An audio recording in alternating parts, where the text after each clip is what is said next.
स्वागत है आपका मॉडल एक्सप्रेस न्यूज में। मैं मुजीबुर रहमान अफजलपुर। विजयपुर आलीमट्टी के लाल बहादुर शास्त्री सागर में कृष्णा नदी के पानी को लेकर हफ्ते के रोज वजीर आला सिद्धरामैया और नायब वजीर आला DK शिव कुमार ने गंगा पूजा अदा की और बागिन पेश किया।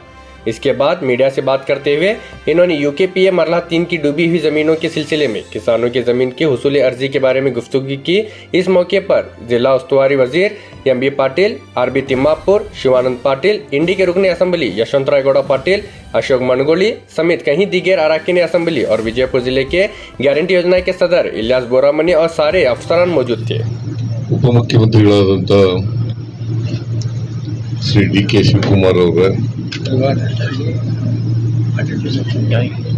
ಕೈಗಾರಿಕಾ ಸಚಿವರಾದಂತ ಶ್ರೀ MB ಪಾಟೀಲ್ ಅವರ ಅಬಕಾರಿ ಸಚಿವರಾದಂತ ಶ್ರೀ ತಿಮ್ಮಾಪುರ್ ಅವರ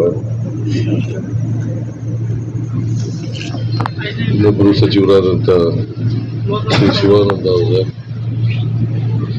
ಎಲ್ಲ ಶಾಸಕ ಮಿತ್ರರ ಮಾಧ್ಯಮದ ಸ್ನೇಹಿತರ ಇವತ್ತು ನಾವೆಲ್ಲರೂ ಸೇರಿ ಕೃಷ್ಣಾ ನದಿಗೆ ಕೃಷ್ಣಾ ಲಾಲ್ ಬಹದ್ದೂರ್ ಶಾಸ್ತ್ರಿ ಜಲಾಶಯಕ್ಕೆ ಗಂಗಾ ಪೂಜೆ ಮಾಡಿ ಬಾಗಿನ ಅರ್ಪಿಸ್ತಕ್ಕಂಥ ಕೆಲಸವನ್ನು ಮಾಡಿದ್ದೇವೆ। ಈ ಜಲಾಶಯ ಪೂರ್ಣವಾಗಿ ತುಂಬಿದೆ। ನಾನು ಕಳೆದ ವರ್ಷನೂ ಕೂಡ ಇಲ್ಲಿ ಬಂದಿದ್ದೆ।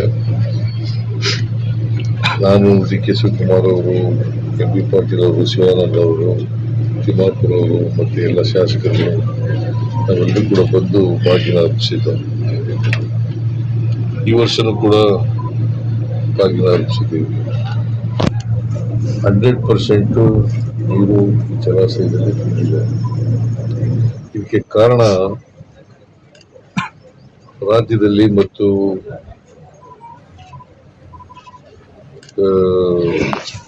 ನೆರೆ ರಾಜ್ಯದಲ್ಲಿ ಮಹಾರಾಷ್ಟ್ರದಲ್ಲಿ ಒಳ್ಳೆ ಮಳೆ ಆಗಿರೋದ್ರಿಂದ ಈ ಜಲಾಶಯ ತುಂಬಿದೆ। ಮತ್ತೆ ಬಹುತೇಕವಾಗಿ ಇಡೀ ರಾಜ್ಯದ ಎಲ್ಲ ಜಲಾಶಯಗಳು ಕೂಡ ತುಂಬಿದಾವೆ। ನಾವೀಗಾಗಲೇ ಕಬಿನಿ, ಕಾವೇರಿ ಮತ್ತೆ ಹೇಮಾವತಿ, ಆಮೇಲೆ ತುಂಗಭದ್ರ ಮಾಡಿಲ್ಲ। ತುಂಗಭದ್ರ ಯಾಕಂದ್ರೆ 75% ಇವೆಲ್ಲ ಜಲಾಶಯಗಳಿಗೆ ಭರ್ತಿಯಾಗಿರೋದ್ರಿಂದ ಇಡೀ ರಾಜ್ಯದ ರೈತರು ಖುಷಿಯಾಗಿದ್ದಾರೆ। ಯಾಕಂದ್ರೆ ಅವರ ಜಮೀನುಗಳಿಗೆ ನೀರು ಸಿಗ್ತದಲ್ಲ, ಅದರಿಂದ ರೈತರು ಎಲ್ಲ ಖುಷಿಯಾಗಿದ್ದಾರೆ, ಹರ್ಷ ವ್ಯಕ್ತ ಮಾಡಿದ್ದಾರೆ।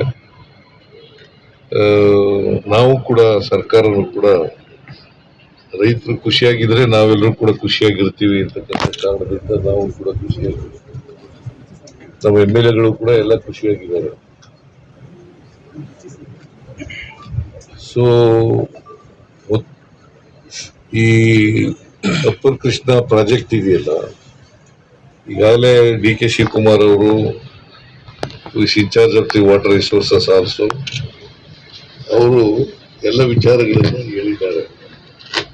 ನಾನು ಮತ್ತೆ ಅದನ್ನೆಲ್ಲ ಪುನರಾವರ್ತನೆ ಮಾಡಕ್ ಹೋಗೋದಿಲ್ಲ।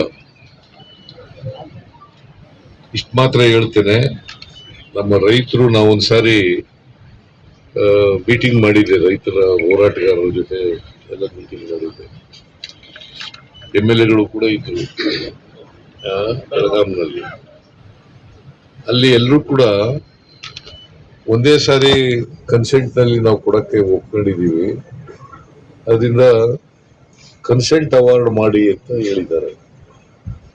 ಸೊ ನಾವು ಕೂಡ ಸರ್ಕಾರನೂ ಕೂಡ ಅದಕ್ಕೆ ಒಪ್ಕೊಂಡಿದ್ದೀವಿ। ಈಗ 2-3 ದಿನಗಳ ಹಿಂದೆ DK ಶಿವಕುಮಾರ್ ಅವರು ಒಂದು ಮೀಟಿಂಗ್ ಮಾಡಿದ್ದಾರೆ ರೈತರ ಜೊತೆ, MLAಗಳ ಜೊತೆ, ಈ ಭಾಗದ MLAಗಳು ಎಲ್ಲರ ಜೊತೆ, ಮಂತ್ರಿಗಳ ಜೊತೆ ಎಲ್ಲ ಕೆಲಸ ಮಾಡಿ ಮಾತನಾಡಿದ್ದಾರೆ। ಒಂದು ಹಂತಕ್ಕೆ ಬಂದಿದೆ. ಈಗ ಕನ್ಸೆಂಟ್ ಅವಾರ್ಡ್ ಮಾಡಲಿಕ್ಕೆ ಒಂದು ಹಂತಕ್ಕೆ ಬಂದಿದೆ. ಅದರಿಂದ ನನಗೆ ಡಿ ಕೆ ಶಿವಕುಮಾರ್ ಅವರು ನನ್ನ ಗಮನಕ್ಕೂ ಕೂಡ ತಂದಿದ್ದಾರೆ. ಸೊ ಇನ್ನು ಈ ವಾರದಲ್ಲಿ, ಮುಂದಿನ ವಾರದಲ್ಲಿ ಒಳಗಡೆ ನಾನು ಡಿ ಕೆ ಶಿವಕುಮಾರ್ ಅವರು ಮತ್ತು ಇತರ ವಿಭಾಗದ ಸಚಿವರುಗಳು, MLAಗಳು ಕೂತ್ಕೊಂಡು ತೀರ್ಮಾನ ಮಾಡಿ ಒಂದು ದರ ನಿಗದಿ ಮಾಡ್ತಕ್ಕಂಥ ಕೆಲಸವನ್ನು ಮಾಡ್ತೇವೆ.